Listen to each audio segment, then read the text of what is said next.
Why I don't wear gold or diamonds in general, or almost no crystals. Why I don't do that is because I don't know which spirit, which human touched that entity, that crystal or the diamond. I know from diamonds there are a lot of blood diamonds. And what I mean with blood diamonds is like people died because of other humans wanting to take them from them. Like in Africa, you in the past there were a lot of Europeans and Americans wanted to take all those diamonds and gold for their own. They had like a gold fever, so they did not care about the people who were taking those diamonds. So I know that those diamonds, you don't know where they come from. They normally are blood diamonds, like you really touch something in your soul, on your body, and you are that one that keeps that tradition going.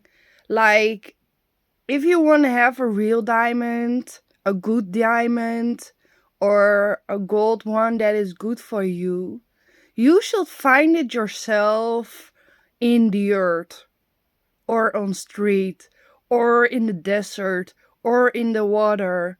You should find it for yourself on earth. That crystal, that diamond, that mineral. Why? Because God push you in that direction if it is belonging for you to find.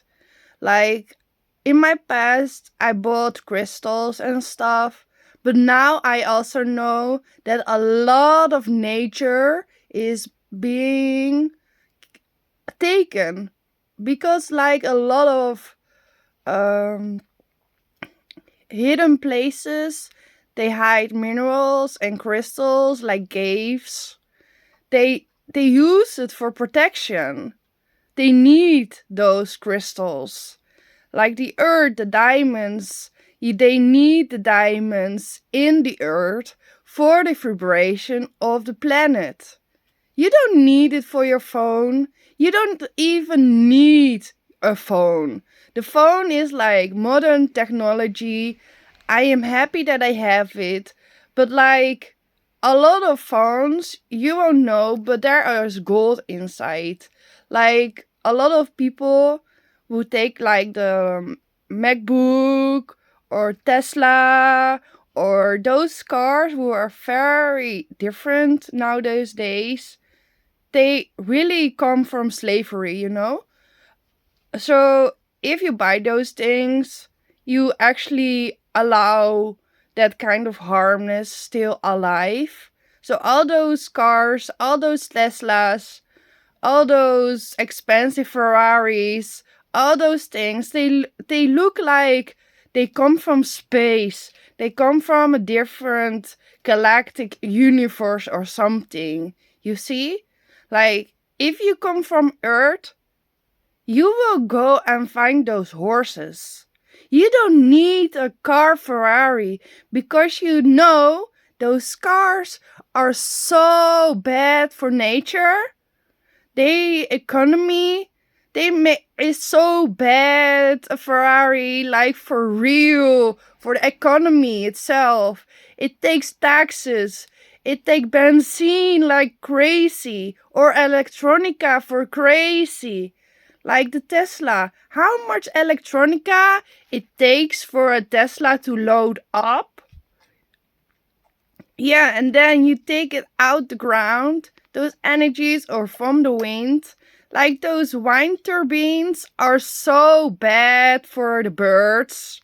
Like all those technologies, you should think when you make technology, if it is hurting a being of God, you should not make it at all.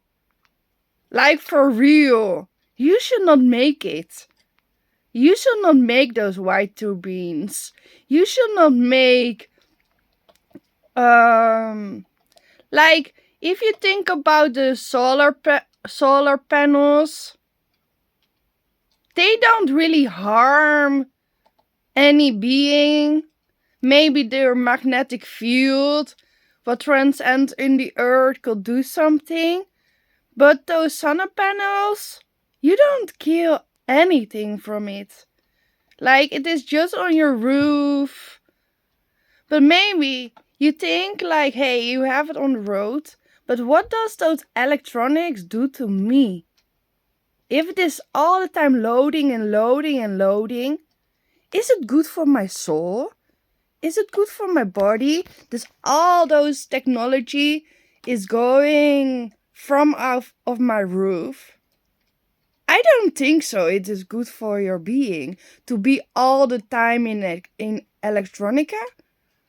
Like for real, I take my phone out when I go to sleep to be really off the electronic vibes. And for that, I really believe that my purpose on earth is still more happening and happening and happening. Because you know why? I'm telling the truth, you know. I am not gonna lie what I'm seeing. I'm not gonna push away what I'm seeing. I know we have millions of horses all around the planet. You can take them for free. It's only the government that make them for money. Horses don't need any money, any shelter, any food you give them. Like those muesli, those corns. Of course, it is nice for them. They are nice for the body if you give it like that in natural way, you know. But a lot of horses, like wild horses, they only eat grasses in nature, in the forest, in the desert. They find a way. They find a way home to the roots. So what I always saying, stop those fucking cars. Stop those fucking trains. Even trains. If you look back in past time, if you go in the train, you know it is from slavery, those trains. Like in the Second World War and all those underwars, they use those people in those refugee camps, in all the other camps, for digging trains. Like for real, they promote trains, but trains are so bad for human kindness. You even think about that by taking a train. I take a train, but you think, but no? Wait, I take a train like all of my time, my life. I don't want to give a fuck about cars. I tried it. I don't like the rules. I don't like the benzene. I don't feel like God made those cars for me in a good way for Earth. Like, for real. It is maybe nice. Although it's benzene, you can drive fast, you can go fast. But if you know there are fucking animals on this planet for free to take from God, like horses, cows, llamas, you can ride on those animals. You just need to be the finder friend of them. And you can ride all the way over the planet. God did not make those lands separated. God wanted all those lands to be united as one. To travel free. To have their leaders on the road. Not in a castle hidden behind walls. Like even in the Netherlands, the king is not allowed to say their own speech. Like for real. Which king would you take for truth if he is not allowed to speak in his own voice?